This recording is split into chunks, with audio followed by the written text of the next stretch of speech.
ఈ బిజినెస్ ఏదైనా మీ ఊర్లో ప్రమోషన్ చేయాలంటే అది సుమన్ టీవీతోనే సాధ్యం. ఇప్పుడే సంప్రదించండి.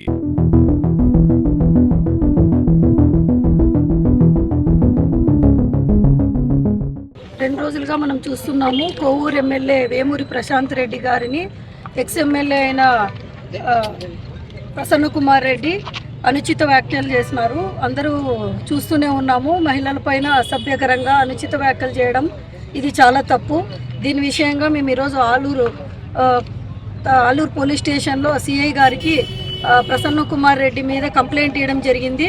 ఆయన ఇంత అనుచిత వ్యాఖ్యలు చేసినా కూడా ఇంకా తప్పు అనేది చెప్పకుండా ఆయన నేను ఈ మాటలకు స్టాండ్ అయి ఉన్నాను, నన్ను అరెస్ట్ చేయండి అని చెప్పారు. అదే విషయంగా మేము సిఐ గారికి చెప్పాము.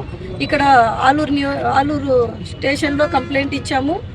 ఆయన తీసుకొని వచ్చి అరెస్ట్ చేసి ఇక్కడ మన ఆలూరు నియోజకవర్గంలో మహిళలకు ఇట్లా రాష్ట్రం మొత్తంలో ఉండే మహిళలకి ఇట్లా ఎవరు మాట్లాడకూడదని చెప్పేసి ఇవాళ మనం గతంలో చూసాము. జగన్మోహన్ రెడ్డి ప్రభుత్వంలో ఇట్లా మహిళల గురించి అనుచిత వ్యాఖ్యలు చేసినా ఆయన ఏం ఖండించుకోకున్నట్ల ఇలా విచ్చలవిడిగా వీళ్ళు లీడర్స్ అందరూ మాట్లాడుతుంటే కూడా ఆయన ఎప్పుడు ఇది తప్పు అని చెప్పకున్న దానికి మనమందరూ చూసాము. 11 సీట్లు వచ్చినా ఇప్పటికీ కూడా వీళ్ళు ఇంకా సిగ్గు లేకోకున్నట్లుగా మహిళల్ని టార్గెట్ చేస్తూ మహిళల్ని అసభ్యకరంగా అనుచిత వ్యాఖ్యలు చేస్తూ ఉన్నారు.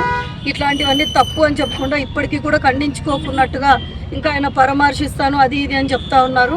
గతంలో చూసినాము హోంమంత్రి అనిత గారిని ఇట్లా మన టీడీపీలో ఉన్న మహిళా నాయకురాలని చాలామందిని గురించి మాట్లాడారు. ఆ మాట్లాడిన దానికోసము రాష్ట్ర ప్రజలు ఈ 11 సీట్లు ఇచ్చారు. ఇప్పటికైనా వాళ్ళు బుద్ధి తెచ్చుకొని ఇప్పటికైనా తప్పని చెప్పేసి ఈ మాటలు ఏదైతే ఉన్నాయో వెనక్కి తీసుకోవాలని కోరుకుంటున్నాము. లేని పక్షంలో మేము ఈ మాటల్ని ఇట్లనే తీసుకుంటే అరెస్ట్ చేయమని చెప్పి సీఏ గారికి చెప్పాము. దీన్ని ఇంకా ఎక్కువగా ధర్నాగా అట్లా చేసి ఇది ఇంకా ముందుకు తీసుకొని వెళ్తాము. ఇంకా ఇప్పటి నుంచి కూడా ఎవరు మాట్లాడకూడదు. వాళ్ళ నాయకుడు కూడా సరిగా లేదు.